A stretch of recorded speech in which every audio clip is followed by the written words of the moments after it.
पृथ्वी को धनुष और भगवान विष्णु को बाण बना दैत्यों के 3 पुरों का नाश करने वाले महाकाल। वो महाकाल जो तीनों लोकों में विद्यमान सभी शिवलिंगों में प्रधान है।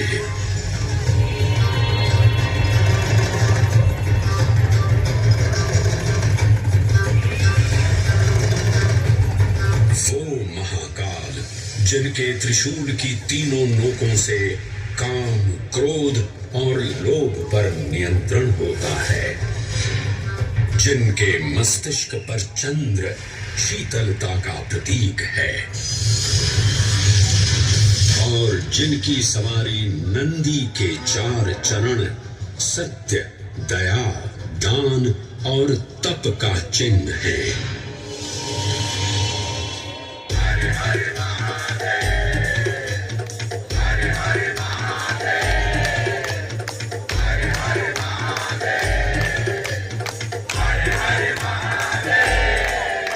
न पुण्यं न पापं न सौख्यं न दुःखं न मन्त्रो न तीर्थं न वेदः न यज्ञः अहं भोजनं नैव भोज्यं न भोक्ता चिदानन्दरूपः शिवोऽहं शिवोऽहम्।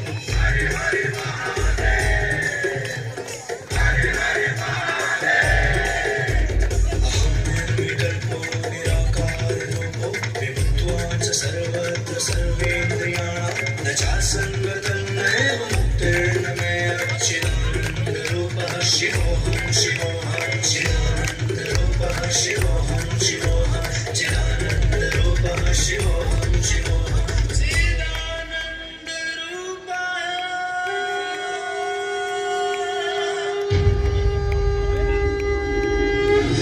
वराह पुराण में कहा गया है, नाभिदेशे महाकालस्तन्नाम्ना तत्र वै हरः, अर्थात नाभिदेश उज्जैन में स्थित भगवान महाकालेश्वर तीनों लोकों में पूजनीय हैं। आकाशे तारकामलिंगम पाताले हाटकेश्वरम मृत्युलोके महाकालम सर्वलिंगम नमोस्तुते।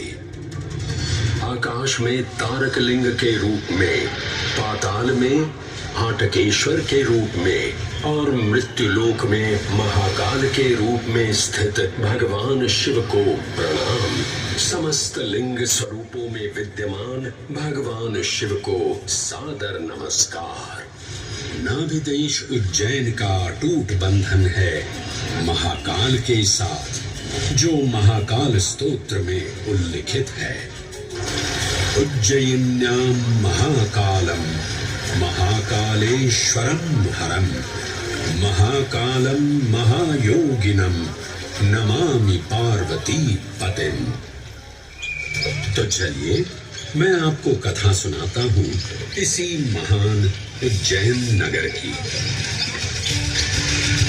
उज्जैन, जिसे संस्कृत साहित्य में अवंतिका, विशाला, कुशस्थली, पद्मावती, कनकश्रृंगा, स्वर्णश्रृंगा, प्रतिकल्पा, कुमुदवती और अमरावती के नाम से पुकारा गया।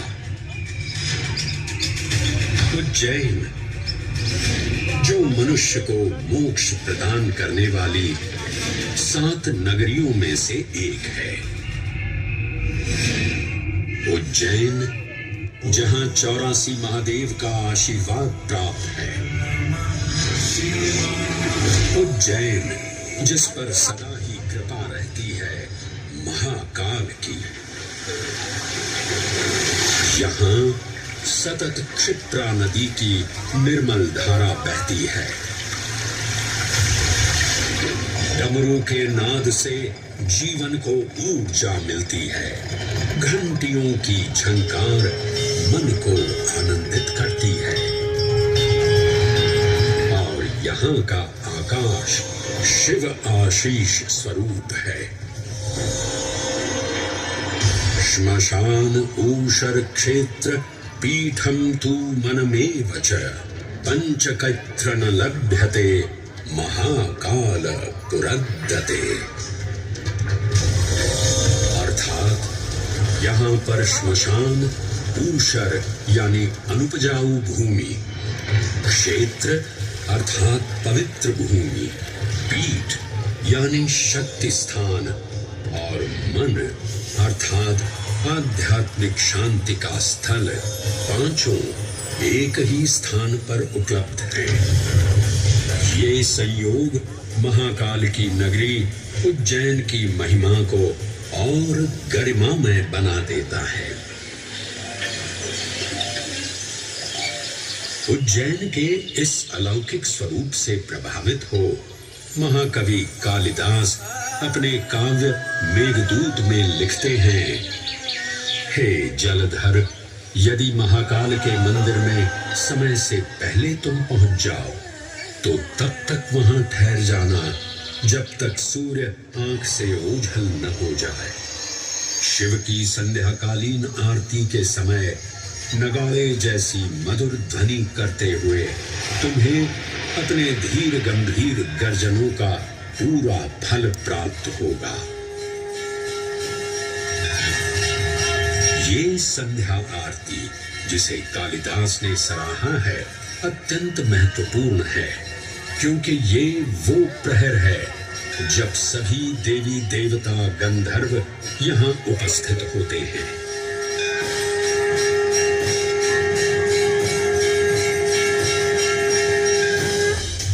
उज्जैन की महिमा अद्वितीय है। सतयुग, त्रेता युग, द्वापर युग और कलयुग, हर युग में इसका अप्रतिम महत्व रहा है। इस काल यात्रा में सबसे पहले आपको सतयुग के उस कालखंड में ले चलता हूं जहां देव और दानव एकत्रित हैं समुद्र मंथन करने के लिए। मन की आंखों से कल्पना कीजिए, भगवान विष्णु ने कुर्म का रूप ले मंदरांचल पर्वत को अपनी पीठ पर उठा रखा है। सागर से विकराल लहरें उठ रही हैं, मेघ भयानक गर्जना कर रहे हैं।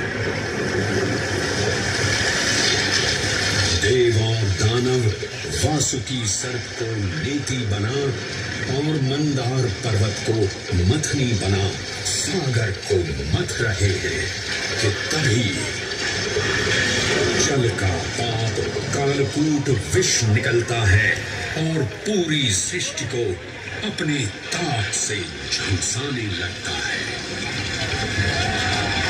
इस भयावह स्थिति ने देवताओं और असुरों के बीच हाहाकार मचा दिया। ये कैसा अनर्थ है? लक्ष्य था अमृतत्व का, पर अब मृत्यु की विकराल छवि हमारी आंखों के समक्ष मंडरा रही है। इस भयंकर संकट से केवल वही उद्धारकर्ता मुक्ति दिला सकते हैं जो समस्त विश्व के परम संरक्षक हैं। तभी सब महादेव की शरण में जाते हैं और पुकार लगाते हैं, ओम नमो भगवते रुद्राय।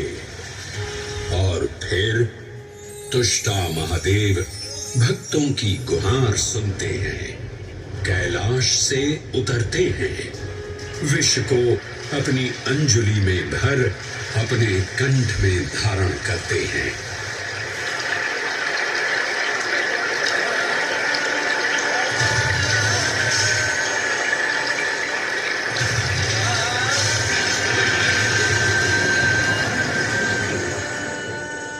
अंततो गत्वा सागर मंथन से अमृत कलश प्रकट होता है। जैसे ही अमृत प्रकट हुआ, दानवों ने इसे केवल अपने आधिपत्य में लेने की आकांक्षा प्रकट की और संघर्ष छिड़ गया। आज यदि हम इस अमृत को प्राप्त कर सकें, तो हम देवताओं पर हमेशा के लिए प्रभुत्व स्थापित कर पाएंगे। अमृत अपात्र हाथों में ना जा पाए, क्योंकि ये अपनी शक्ति का असीम दुरुपयोग करेंगे। इस अराजकता के परिणाम स्वरूप अमृत की कुछ बूंदें छलकी और पृथ्वी तक पहुंच गई। 4 स्थलों पर स्पर्श हुआ इन बूंदों का। हरिद्वार, प्रयागराज, नासिक और उज्जैन। अमृत की इन्हीं बूंदों के कारण उज्जैन में हर 12 वर्ष पर कुंभ सिंहस्थ मेले का आयोजन होता है।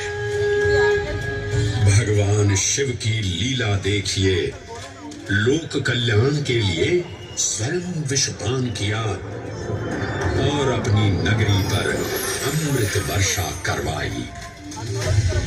अमृत की पावन बूंदों से अभिसिंचित ये दिव्य उज्जैन भूमि रामायण के पृष्ठों में भी सम्मिलित हुई।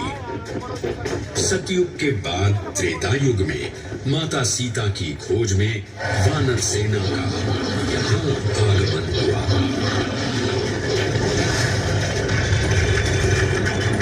समय की इस यात्रा के माध्यम से अब प्रवेश करते हैं वाल्मीकि रामायण के किष्किंधा कांड में। जब वानर राजा सुग्रीव अपने यूथपतियों से सभी प्रमुख स्थानों पर जाने के लिए कहते हैं और उन्हें अवंती नगर यानी उज्जैन जाने का आदेश भी देते हैं।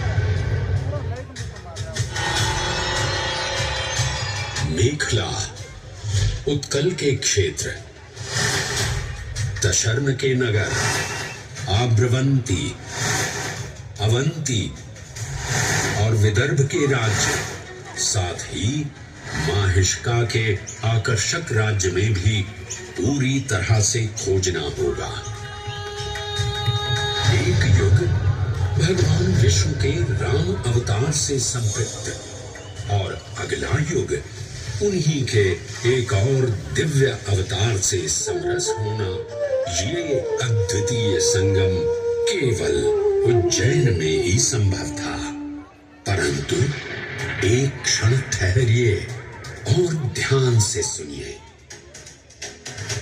ये हैं महाकाल के 1008 दिव्य नाम। हाँ, मैंने काल चक्र को परिवर्तित कर दिया है और अब द्वापर युग का शुभारंभ हो चुका है। विस्मय पूर्ण हो जाएंगे ये जानकर कि महाकाल के इन नामों को स्वयं भगवान श्री कृष्ण ने रचकर पिरोया था। महाकाल सहस्र नामावली की ये अद्भुत रचना उस समय की है जब योगेश्वर कृष्ण, उनके मित्र सुदामा और शेषावतार बलराम ने अवंती नगरी में स्थित सांदीपनी ऋषि के आश्रम में वेदांत दर्शन और शस्त्र विद्या की शिक्षा ग्रहण की थी। कहते हैं कि भगवान श्री कृष्ण को अवंती ने ऐसा मंत्र मुग्ध कर दिया कि यहाँ 64 दिनों तक रुककर उन्होंने 64 विद्याएं और 14 कलाओं का ज्ञान लिया। उज्जैन का संबंध महाभारत से भी जुड़ा हुआ है। इस महान महाकाव्य के वन पर्व में उल्लेख किया गया है कि महाकालेश्वर मंदिर में स्थित कोटि तीर्थ जल का स्पर्श मात्र करने से अश्वमेध यज्ञ के समान फल प्राप्त होता था। और फिर परिवर्तन की इस अनवरत धारा ने एक नई कहानी लिखी। उज्जैन में उदय हुआ मौर्य वंश का। सम्राट बिंदुसार ने अपने पुत्र अशोक को उज्जैन का राज्यपाल बनाया और समय के साथ अशोक के शासनकाल में धर्म का विस्तार हुआ। मौर्य वंश के पश्चात विभिन्न राजवंशों, सम्राटों और नरेशों ने उज्जैन की सेवा की। उनमें से प्रमुख मालवागण और फिर गुप्त वंश ने यहाँ राज कर इसके वैभव में वृद्धि की। उज्जैन ने अपने भव्य तेज से जहां महात्माओं और शासकों को आकर्षित किया, वहीं इस नगर पर आतताइयों की दृष्टि भी पड़ी।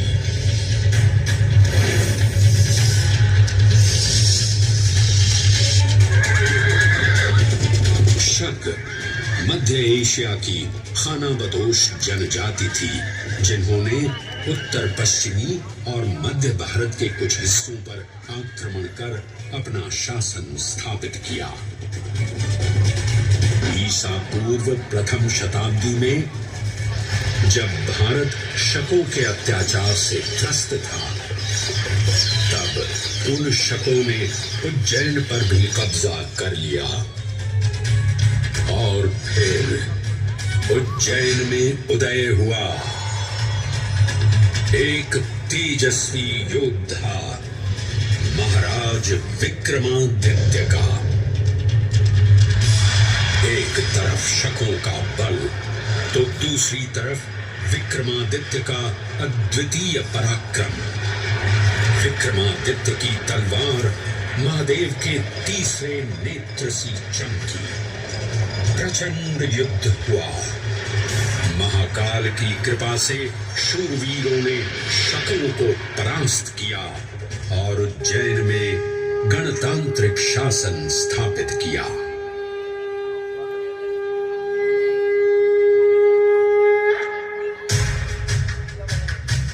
इन्हीं महाबली विक्रमादित्य की राज्यसभा महाकाल मंदिर में ही प्रतिष्ठापित थी।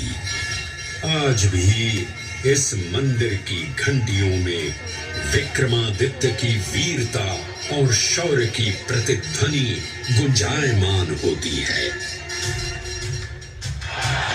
राजा विक्रमादित्य और शकों के मध्य हुए युद्ध ने उज्जैन को काल चक्र से अभिन्न रूप से जोड़ दिया, क्योंकि जिस दिन उनको विजय प्राप्त हुई, उस गौरवशाली उपलब्धि के सम्मान में एक नवीन पंचांग का शुभारंभ किया गया, विक्रम संवत पंचांग। आज भी कई हिंदू पर्व और धार्मिक अनुष्ठान विक्रम संवत पर आधारित हैं।